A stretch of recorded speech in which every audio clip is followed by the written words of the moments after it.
तो भाई किसी मित्र की एक चिट्ठी है। वो कहते हैं कि we define ourselves and try to fit in that definition all the time, and when we deviate from that in terms of interest, efficiency, love, liking, skills, or in general any term, we feel that we have lost ourselves. I think the identity that we give to ourselves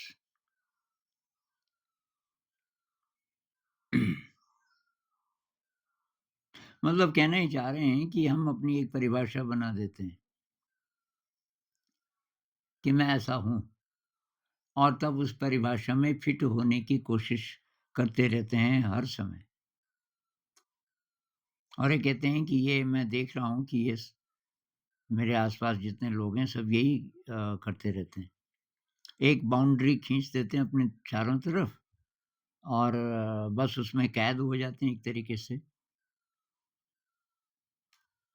तो कि इस पे कुछ बातचीत करनी चाहिए।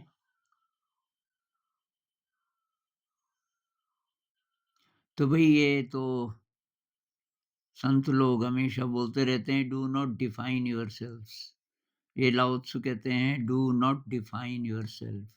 अपनी कोई डेफिनेशन मत बनाओ, क्योंकि अगर आप थोड़ा सा भी अपने इंसान वाले हिस्से को जान सको तो आप डेफिनेशन बना ही नहीं पाओगे। अद्वैत वाले कहते हैं कि मैं ये हूं, मैं, और बीच में ब्लैंक और हूं, उस ब्लैंक को भरो। तो जैसे मैं इंसान हूं, कहते हैं तुम जो जो बोल सकते हो अपने बारे में वो एक्चुअली आप हो नहीं। मैं इंसान हूं, एक्चुअली तुम इंसान नहीं हो, क्योंकि ये शरीर इंसान का है तो मर जाएगा। मैं डॉक्टर हूं, मैं इंजीनियर हूं, मैं स्टूडेंट हूं, मैं बड़ा आदमी हूं, मैं करोड़पति हूं, या मैं भिखारी हूं, मैं तुच्छ हूं, मैं गरीब हूं, मैं डिप्राइव्ड हूं। जो भी आप विशेषण यूज करो एक्चुअली वो गलत है। तुम वो नहीं हो, तुम इन सब के बियॉन्ड हो, अनडिफाइनेबल हो, तुम्हारी कोई डेफिनेशन हो ही नहीं सकती। अगर हम ऐसे जीने लग जाएं, कोई डेफिनेशन नहीं, तब हम एकदम सहज हो जाएंगे, और तब कोई टेंशन नहीं, कोई कॉम्प्लेक्स नहीं, तब हम कोई कोशिश ही नहीं कर रहे हैं कुछ बनने की, कुछ होने की। जो है वो है। जैसे छोटा बच्चा होता है, अब बच्चा बिल्कुल ये कोशिश नहीं करता कि मैं जैसा हूँ वैसा ठीक नहीं हूँ और मुझे कुछ और होना चाहिए था।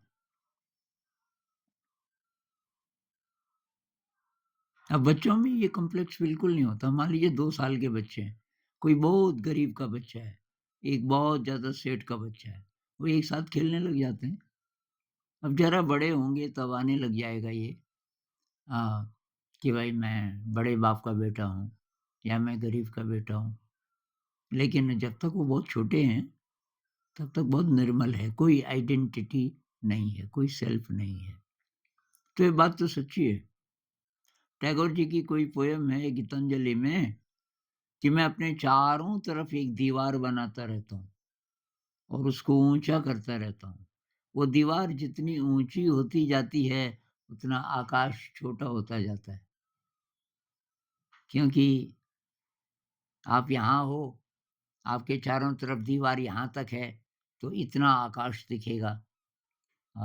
लेकिन वो जितनी ऊंची दीवार होती जाएगी, आकाश का घेरा आपको कम दिखेगा। तो धीरे धीरे आकाश छोटा पड़ता जा रहा है और मैं इसमें कैद होता रहता हूँ। तो भई ये खुद ही हम बाउंड्रीज़ खींचते हैं और ये सीखते हैं हम परिवार से, अपना स्कूल से, समाज से, सिस्टम्स से।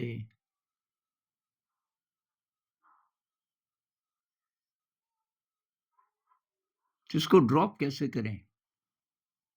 एक एक्सरसाइज़ इसकी ये है कि अगर आप सोचते हो कि मैं बहुत महत्वपूर्ण हो गया या लोग ऐसा सोचते हैं, आप उसको ड्रॉप करना चाहते हैं या अपने आप को जाँचना चाहते हैं।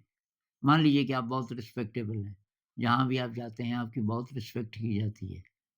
तो अगर आप अपने साथ काम करना चाहते हो, किसी ऐसी जगह चले जाओ और किसी ऐसे वेश में कुछ ऐसा काम करने लग जाओ कि अ, कोई आपको पहचान ना पाए और तब देखो आपको क्या होता है।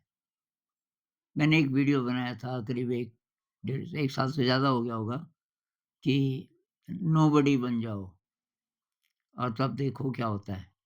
मैंने ये प्रयोग किया अपने साथ।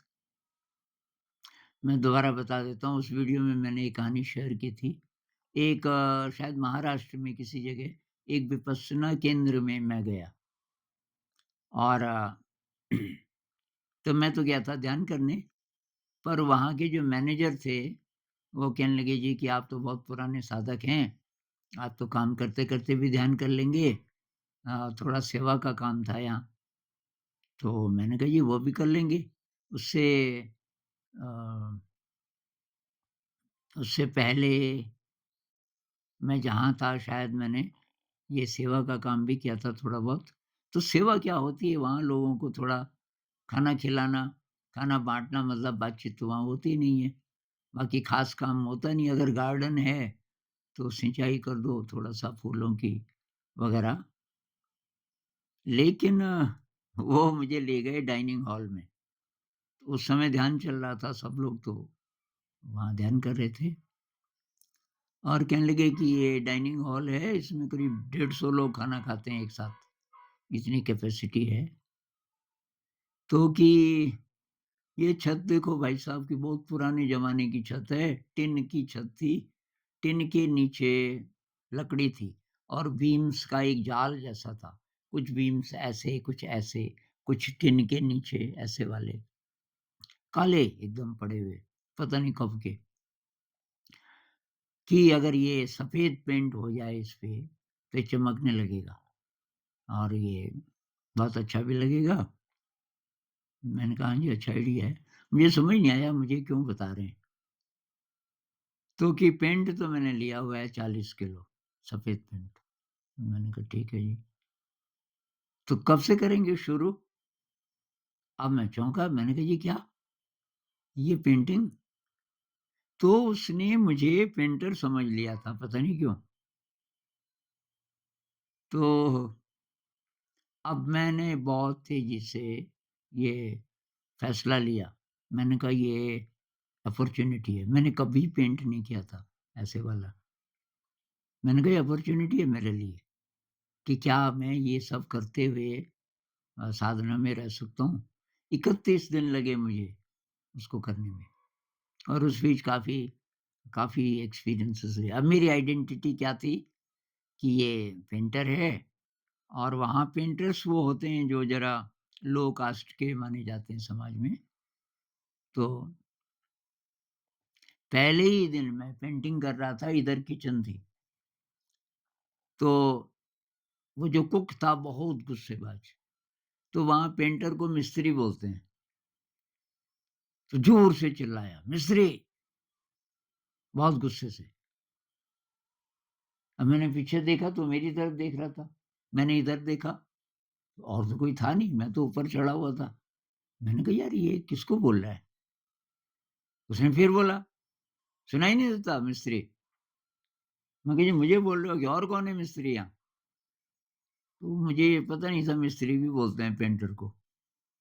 मैंने कहा, "हाँ जी बोलो, कि बोलना क्या है यहाँ चाय रखी है, पीनी है तो आजा।"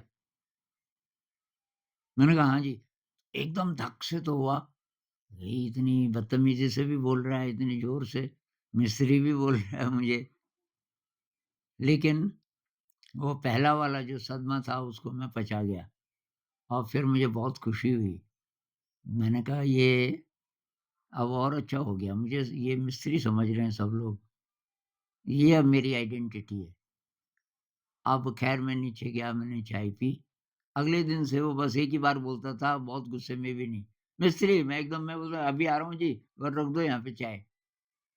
तो 31 दिन का तो ये अनुभव रहा और उस बीच वहाँ मैनेजमेंट कमिटी के कुछ-कुछ लोग आए कि पेंटिंग और वो भी देखा और तो मैं तो नमस्ते करता था।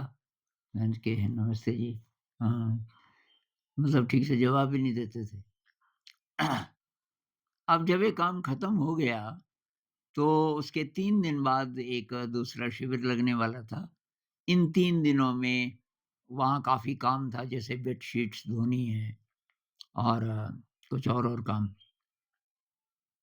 तो एक विपस्सना टीचर थी, अभी यंग थी, 40s में रही होगी और शायद वो काफ़ी मेन मैनेजमेंट में भी थी शायद वो। तो पीछे से बोली, "हाँ जी, भैया जी, मिस्त्री जी।" मैं पीछे मुड़ा, मैंने कहा, "हाँ जी।" "हाँ जी क्या? ये पोल्टी को उठाओ और वो बेडशीट्स बंधी हुई थी उसमें, गुरुजी के बरामदे में रख दो इसको।" मैंने कहा, "जी कहाँ है गुरुजी का बरामदा?" "अच्छा, कितने दिन हो गए यहाँ?" मैंने कहा, "जी दिन तो महीना हो गया करीब।" "अभी तक नहीं पता?" मैंने कहा, "जी" तब तक किसी और ने बोला कि, "आजा मेरे साथ कि मैं भी वहीं जा रहा हूँ।" ख़ैर ये काम कर रहे थे, तो खूब काम करवाया उसने मेरे से और फिर मच्छरदानियाँ लगा रहे थे वो, किसी हॉल में। मेरे ख़्याल से बच्चों का शिविर लगने वाला था, बहुत बच्चे आ रहे थे। तो एक हॉल जिसमें आम तौर पे लोग सोते नहीं थे, पर बच्चों की संख्या ज़्यादा हो गई। अब वो मच्छरदानी अ, लगा नहीं पा रहे थे ठीक से।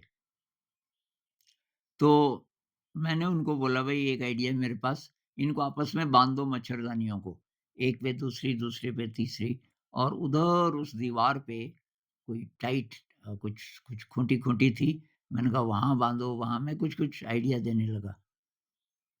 अब वो टीचर मेरे पीछे खड़ी थी, उसको मैंने देखा नहीं, तो मेरे साथ जो था, वो कहने लगा, "भाई साहब ये आइडिया आपको कहाँ से आया?"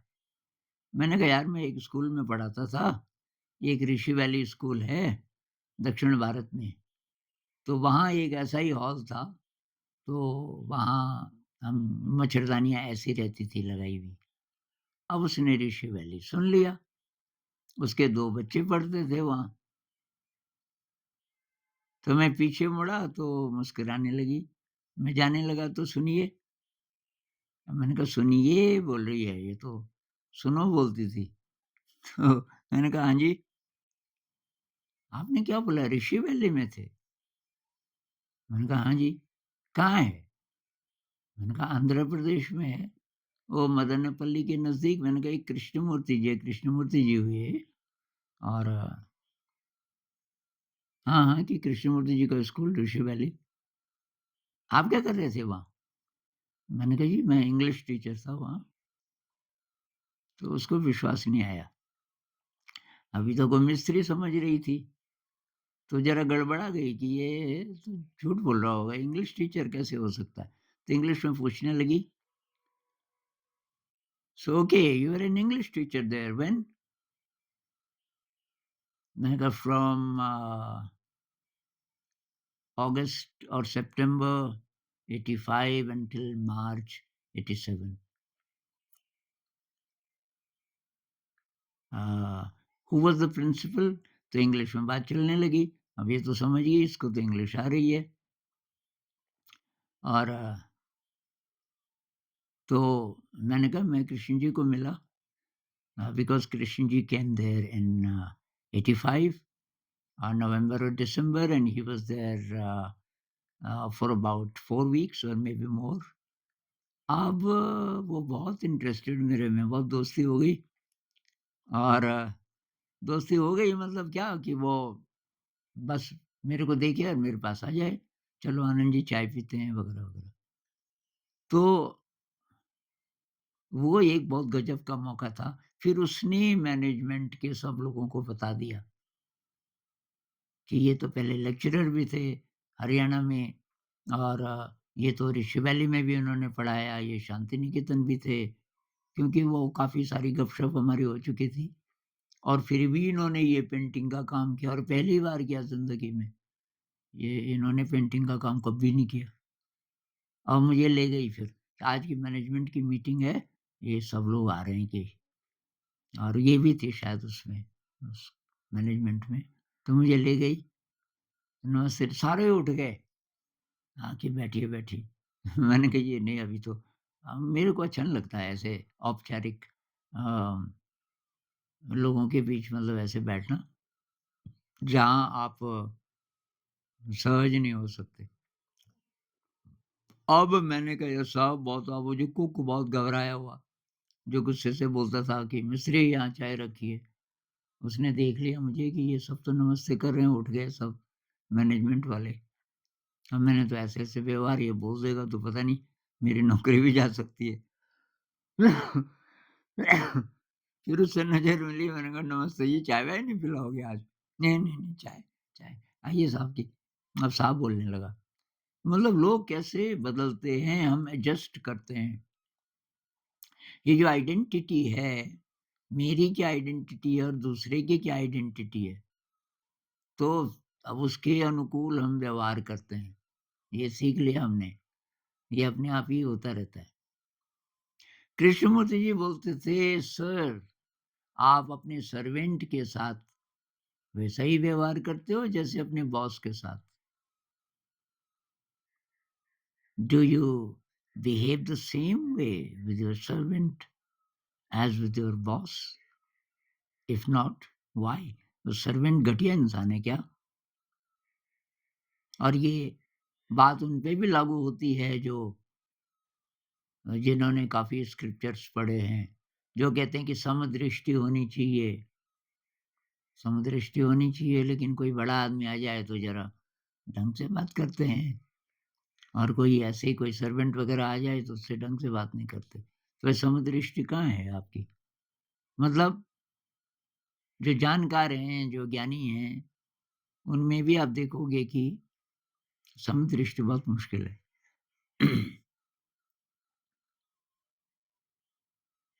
तो कुछ लोग ऐसे तो कृष्णमूर्ति जी ऐसे थे, मतलब वो सबके साथ बहुत ही प्यार से बोलते थे, कोई भी हो, एक ही जैसा।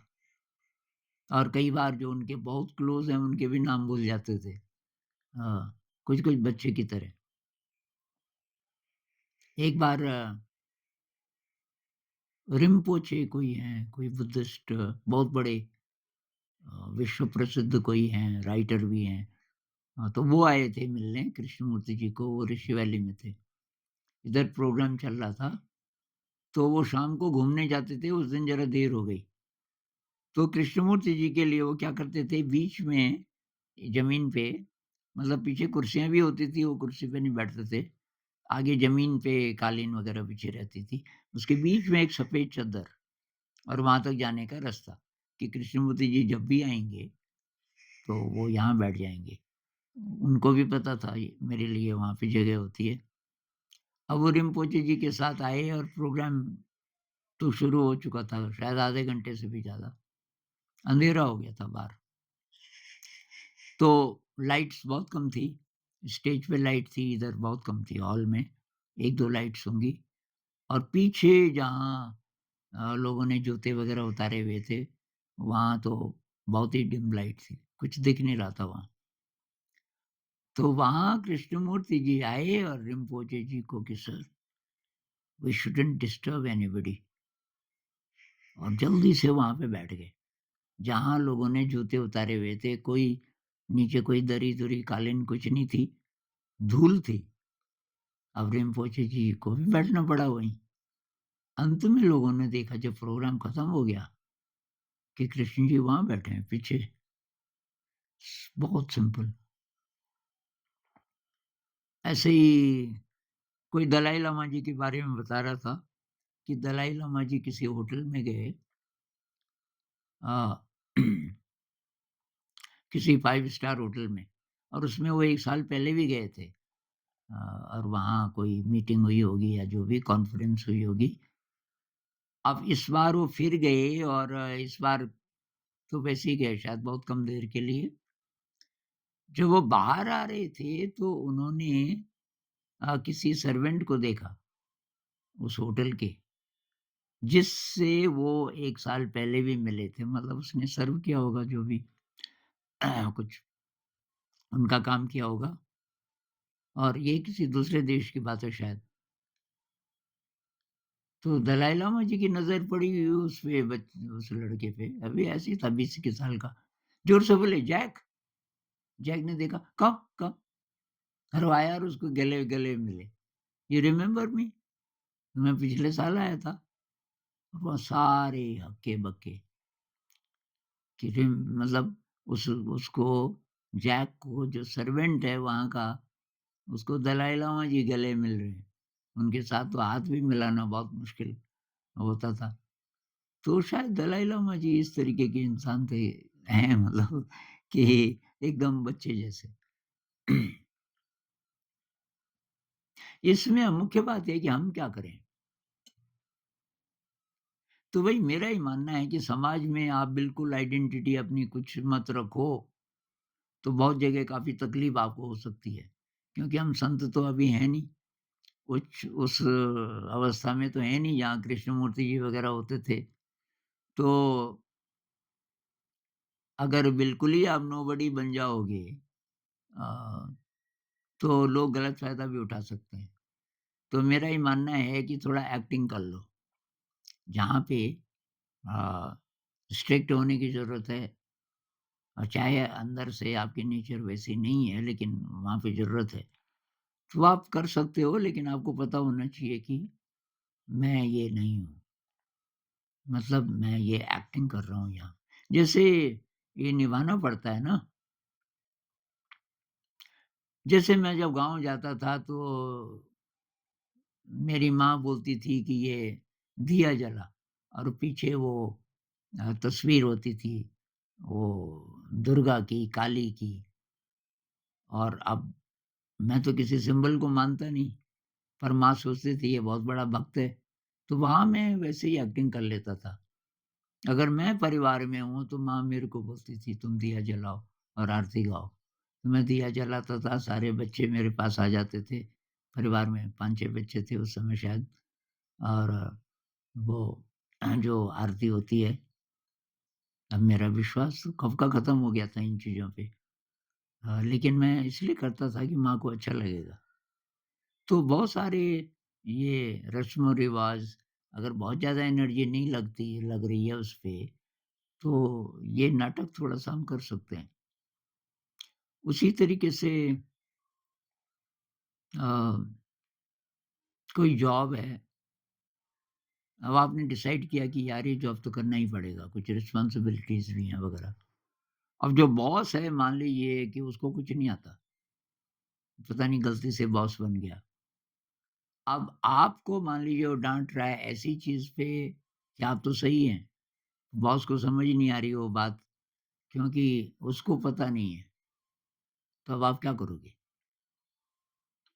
तो अब अहंकार को चोट तो पहुँचती है जब वो आपकी कमी निकालता है, जबकि कमी आप में नहीं है बल्कि वो गलत बोल रहा है। तो वहाँ पे कोई बीच का रास्ता निकाल लो। उनको बोलो साहब जी आप शायद ठीक बोल रहे होंगे, मैं दोबारा देखता हूँ इसको। इस तरीके से कि अ, वो भी चुप हो जाए और आपका तो कोई नुकसान हुआ नहीं। इसके लिए ये ट्रेनिंग होनी बहुत ज़रूरी है कि आपके अहंकार को ठेस न पहुँचे और अहंकार तो थोड़ा बहुत रहेगा, पता नहीं कब तक रहेगा। और बिल्कुल ही खत्म हो जाए, ये तो अंतिम अवस्था होगी मेरे ख़्याल से। तो मतलब कुछ-कुछ चीज़ें हमारी ऐसी हो सकती हैं जिसको कि आप किसी विशेष मौके पे यूज़ कर लो उसको और जब नहीं ज़रूरत है तो जैसे हम जूते पहनते हैं ना, अब बाहर जाना है तो जूते पहनते हैं लेकिन अब लेटना है कमरे में अंदर जाना है, सोना है तो हम जूते उतार देते हैं। इसी तरीके से जो आइडेंटिटी है उस आइडेंटिटी को भी हम उतार सकें। जिसका आपने यूज़ किया किसी कारण से उसको उतारो, उसमें बंध ना जाएँ। एक बार क्या हुआ कि एक फ़िल्मकार आया यहाँ कि मैं फ़िल्म बनाऊँगा। अब वो नया-नया आया, अभी शाम हो गई थी और हमारा ध्यान का समय था, तो मैं थोड़ा पहले ही बैठ जाता हूँ और एक सफ़ेद कंबल थी, वो मैंने ओढ़ी हुई थी। तो अंदर तो सिंपल कपड़े थे, वो कंबल-कुंबल ओढ़ के और दाढ़ी-दूढ़ी मेरी पहले से रहती थी। तो उसको लगा कि ये तो बहुत बड़े बाबा जी हैं और वो दंडवत प्रणाम करने लगा। मैं भी चुप रहा। अगले दिन उसने देखा कि मैं ये धूप लगाई थी हमने स्कूल में, स्कूल के मैदान में। यहाँ धूप बहुत मुश्किल से उगती है। उगी ही नहीं, कितने लोगों ने कोशिश की, हमको भी बोला कि यहाँ नहीं उगेगी, क्यों मेहनत कर रहे हो? लेकिन हमने उगाई, अभी है धूप, अभी भी है। तो उसके बीच अगर कुछ और उग गया तो मैं उसको रोज़ उखाड़ता रहता था। क्लास लगी हुई है, सब टीचर्स क्लास में हैं, मैं धूप उखाड़ रहा हूँ और उस समय वो आ गया उधर से फ़िल्मकार और उसके साथ एक अंग्रेज़ था जो ये फ़िल्म बना रहा था, वो उसकी हेल्प ले रहा था शायद। अब उसने मुझे देखा, मैंने भी देखा, उसने नमस्ते भी नहीं की। उसने बोला भी अंग्रेज़ ने कि आप ने पहचाना नहीं, यही हैं आनंद जी। अच्छा, अच्छा। तो अब क्योंकि मेरे जो कपड़े थे, एक जीन की पैंट थी, वो काम करने के लिए मैं वो कपड़े पहनता था ज़रा।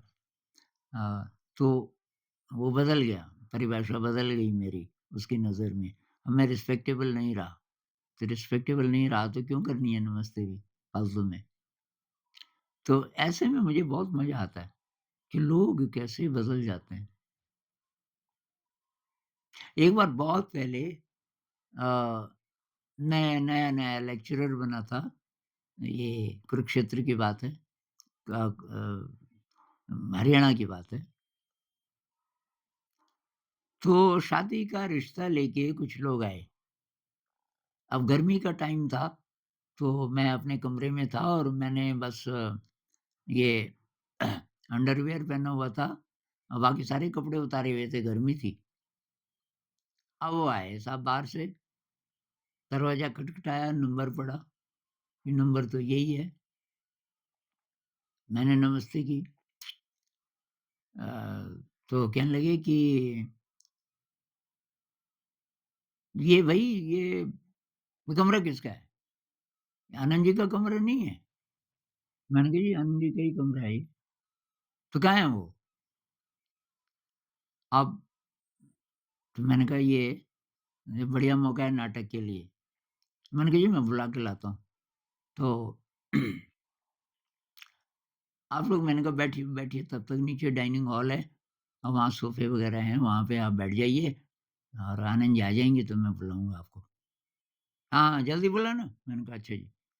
तो चले गए, तो मैंने ज़रा कपड़े-कुपड़े पहने, बाल-बूल ठीक-ठाक किए और तो 10-15 मिनट लग गए होंगे। फिर मैं नीचे चला गया, तो बैठे थे। मैंने कहा जी नमस्कार, आप मुझसे मिलना चाहते थे? आप आनंद जी हैं? मैंने कहा, खड़े हो गए। हाँ, सॉरी, सॉरी, वो आप ही थे ना उस समय? मैंने कहा, जी मैं ही था लेकिन मैं उस समय मतलब आपने पहचाना नहीं। तो मैंने कहा, बोलिए। तो ख़ैर वो मैं उसमें मैं ऐसा मज़ाक करता था जब भी ये रिश्ते की बात होती थी कि लोग अपसेट होके चले जाते थे। लेकिन ऐसा मेरे साथ बहुत बार हुआ। जानबूझ के भी मैं ये करता था कि भई लोग कैसे एडजस्ट कर लेते हैं इतनी जल्दी? कैसे बदल जाते हैं? ख़ैर, तो हमारे लिए मैसेज क्या है कि भई नाटक के लिए ये कर लो, परिस्थिति के हिसाब से व्यवहार बदलना पड़े और उसमें सुविधा हो आपको और किसी का नुकसान नहीं हो रहा है उससे, वो कर लो आप। क्योंकि वो नहीं करोगे तो आपको परेशानी हो सकती है।